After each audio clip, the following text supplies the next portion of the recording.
Heat index, 40 billion.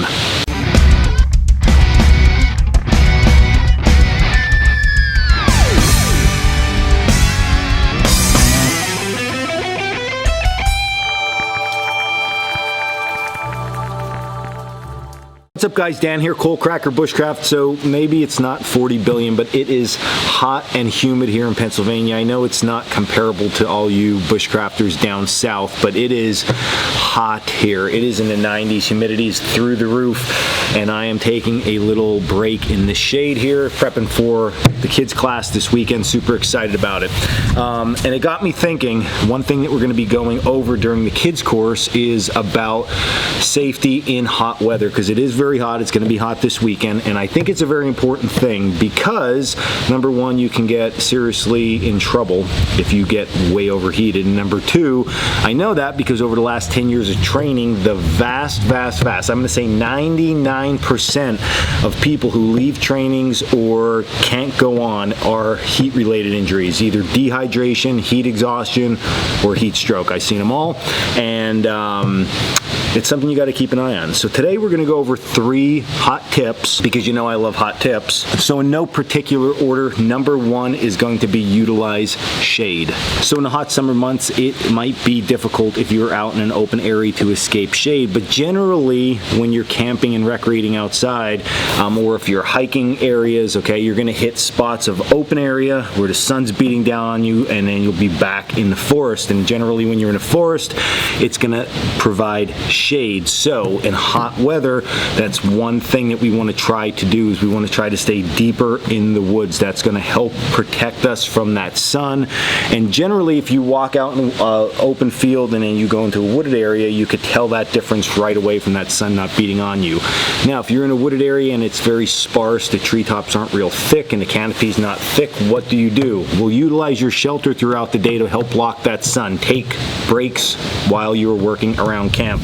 So keep your shelter set up. If you're not setting up an overnight camp, just use a quick deploy type shelter, set it up, and then you can go under that thing to help provide shade throughout the day or when you're working. If you're carving something or whittling wood or doing whatever, you can always set that up, provide yourself some shade, the same as we use it to protect ourselves from rain and precipitation.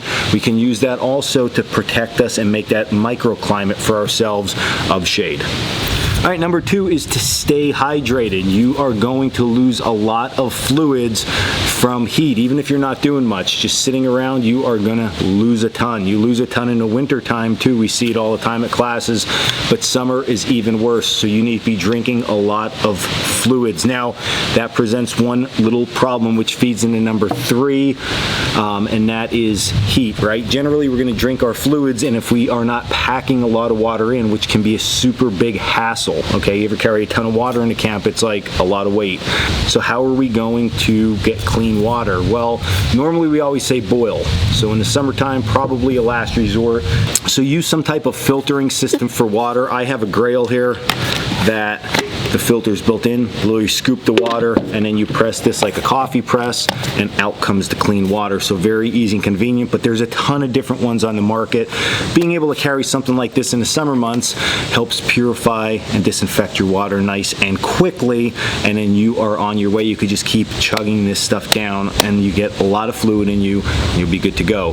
One easy way to realize if you have enough fluid in you is that you should be urinating more than you think. So you should be like, I'm sort of sick of peeing. If that's happening, you're probably drinking enough. So that's a good sign in this hot weather. So don't wait until you're like, I didn't drink for 3 or 4 hours. You're well behind the curve, and then it's very hard to catch up. Now on the whole boiling end of water, of course, last resort, okay? If you did have to do that, you get your fire going, put your bottle in, and get away from the fire. That fire is just creating more heat around you that you don't need. And this feeds right into number 3, is stay away from the campfire. I get it, everybody loves to go out and hang out by the campfire when they're at camp, but when it is 90 and 100 degrees out, you don't need to be sitting next to a campfire, okay? Save those campfires for at night or on nice cool days or the fall or the winter time. That's when those things are most effective and most fun to be around.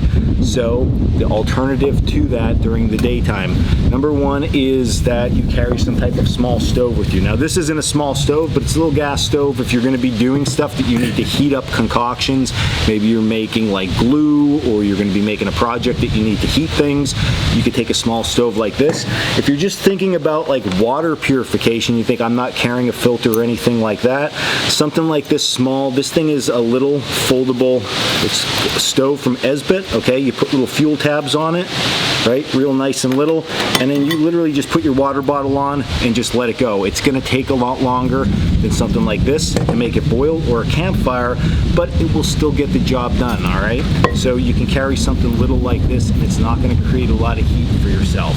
But now jumping all the way back to it, if for some reason you don't have any of that, you take your bottle because it's in your survival kit, and then you realize, man, I'm gonna need to keep boiling water.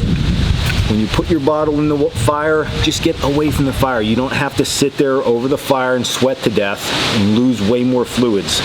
Get it in the fire, move back, stay away from the fire. Once it's done boiling, take it out, and a great way to cool this is to let it cool until you can somewhat handle it, put the lid back on, and then dip this into a water source. Just let it sit there. The cold water source will cool this down a lot quicker. So if you have no other option, you can do that and we'll get the job done. So stay in the shade, stay hydrated, and don't sit next to the campfire. Do those things and it is gonna make your outdoor experience during the summer months, during the heat, that much better and that much safer, and we'll all be happy bushcrafters. So that is today's video. Quick, easy tips. Safety, safety, safety. Safety first, right? Because if we're safe, then we're happy, and if we're happy, we just want to keep going back in the woods. So that's what we got to do. All right, check us out at coalcrackerbushcraft.com for our classes, our merchandise, and our blog, and then also hit like and subscribe. Until next video, stay safe and stay in the woods.